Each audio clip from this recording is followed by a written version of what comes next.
Hal ini untuk menghindari adanya interferensi antar WLAN. Dengan begitu, 3 akses point dapat menempati ruangan yang sama tanpa saling mengganggu satu sama lain. Halo, semangat pagi Mockletters. Selamat datang di channel yang berisi semua informasi dan tutorial tentang dunia IT. Jangan lupa komen, like, share, dan subscribe untuk mendukung kami membuat video menarik lainnya. Selamat menyaksikan.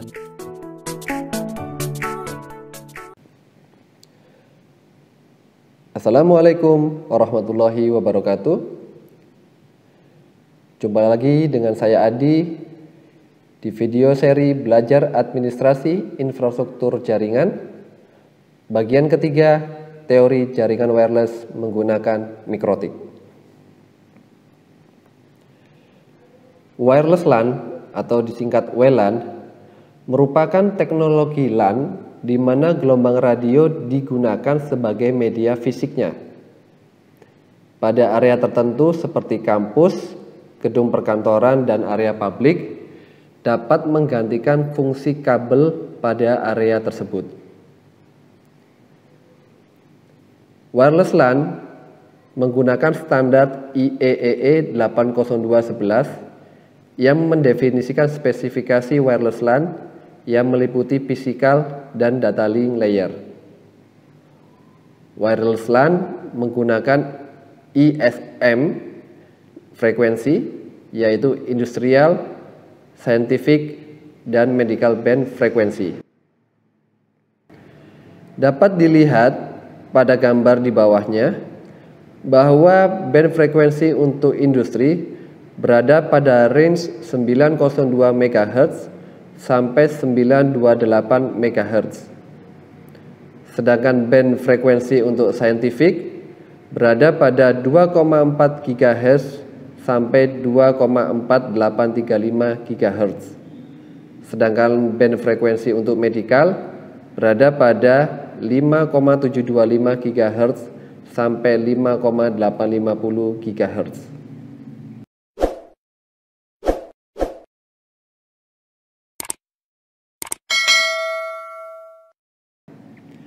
Arsitektur wireless LAN standarnya didefinisikan menjadi 2 jenis service. Yang pertama adalah Basic Service Set atau BSS, dan yang kedua adalah Extended Service Set atau ISS. Pada BSS sendiri terdapat 2 tipe Basic Service Set, yaitu Independent BSS, yaitu BSS tanpa access point, yang disebut juga jaringan standalone dan tidak dapat mengirim data ke BSS yang lain. Disebut juga dengan ad hoc arsitektur atau ad hoc network. Dengan arsitektur ini, station-station dapat membentuk jaringan tanpa memerlukan access point. Sedangkan BSS dengan access point disebut infrastruktur network. Perhatikan gambar berikut. Sebelah kiri adalah ad hoc network atau BSS tanpa menggunakan access point, di mana setiap station atau setiap komputer atau setiap device saling terhubung tanpa menggunakan access point. Sedangkan di sebelah kanannya adalah BSS infrastruktur atau BSS menggunakan access point, di mana setiap station atau komputer terhubung menggunakan access point. Selanjutnya, yang kedua adalah Extended Service Set, yaitu ISS, yang terdiri dari 2 atau lebih BSS dengan access point.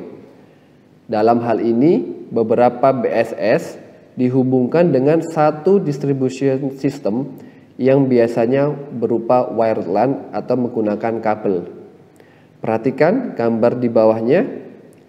Ada BSS A, BSS B, dan juga BSS-C yang dihubungkan menggunakan distribution system atau switch menggunakan kabel, lalu dikontrol menggunakan satu server atau gateway. Inilah yang disebut dengan Extended service set. Lalu standar physical layer pada wireless LAN dibedakan menjadi 6, yaitu standar 802.11a, 802.11b, 802.11g, 802.11n, 802.11ac, dan 802.11ax. Di mana perbedaannya terdapat pada frekuensi yang digunakan. Bila pada A menggunakan frekuensi 5 GHz, maka di B dan G menggunakan 2,4 GHz.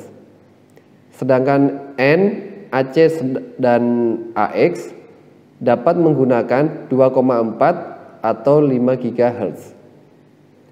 Tentu kecepatan maksimum data rate yang dihasilkan berbeda-beda, dimulai dari 11 megabit per second pada 802.11b sampai 10 giga pada 802.11ax.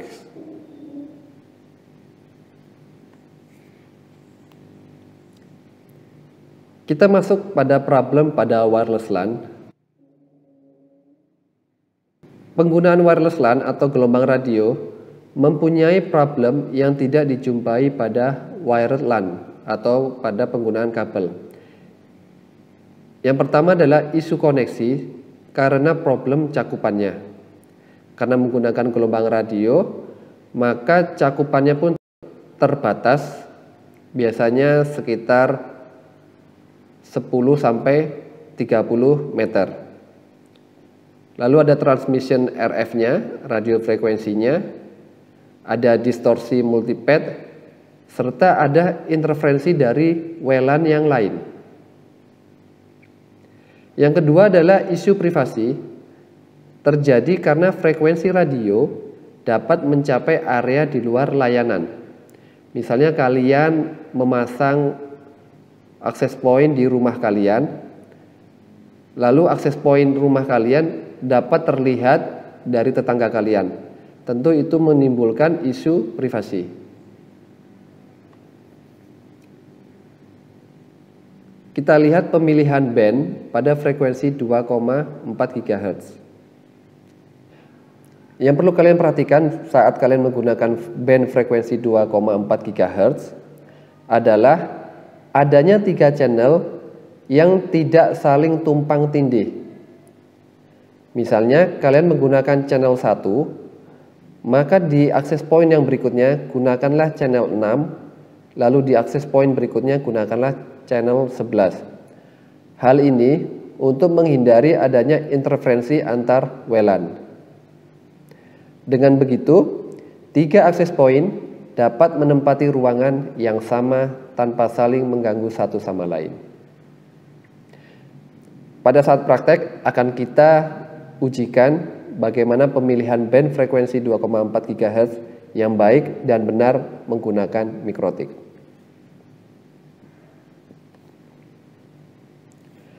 Wireless change yang didukung pada mikrotik yaitu 802.11n yang memperkenalkan konsep MIMO, multiple in and multiple out.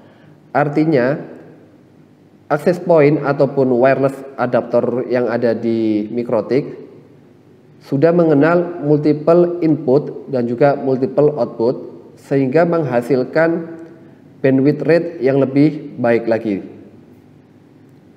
Mikrotik pun mampu send dan receive-nya menggunakan multiple radio di paralel. Sedangkan 802.11n yang menggunakan satu chain yaitu SISO, single input, single output, hanya bisa mencapai kecepatan 72,5 bit per second atau pada card yang lama hanya mencapai 65 megabit per second.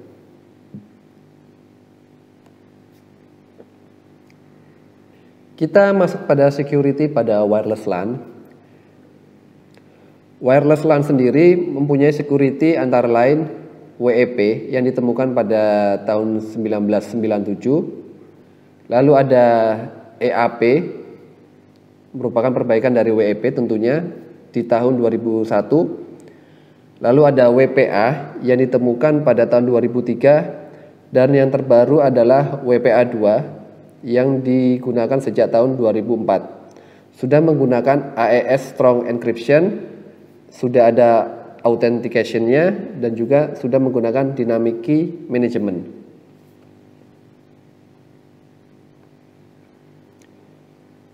Contoh produk dari wireless LAN yang pertama adalah Wi-Fi, tentu kalian sudah mengetahuinya. Wireless Fidelity, yaitu suatu rangkaian produk yang didesain untuk penggunaan teknologi wireless local area networks atau WLAN berdasarkan standar spesifikasi IEEE 802.11 yang mencakup layer data link dan physical. Ya, tadi kita sudah belajar ada A, B, G, N, AC, dan juga AX. Lalu kedua adalah Wi-Fi Mission, yaitu sertifikasi interoperabilitas antara perangkat WLAN 802.11 termasuk access point, wireless card sebagai jaminan bagi pengguna bahwa setiap perangkat yang telah disertifikasi Wi-Fi akan dapat saling terhubung meskipun berbeda vendor. Contoh, kalian di laptop menggunakan adaptor Realtek untuk wirelessnya, sedangkan access point-nya misalnya menggunakan MikroTik router board. Karena sudah ada sertifikasi interoperabilitas, maka Realtek dapat terhubung ke MikroTik walaupun berbeda vendor. Seperti itu.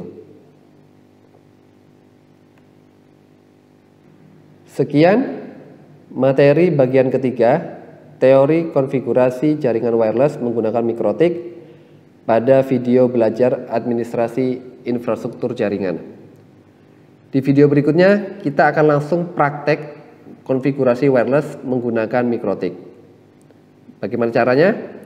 Silakan ditonton video berikutnya. Terima kasih. Assalamualaikum warahmatullahi wabarakatuh.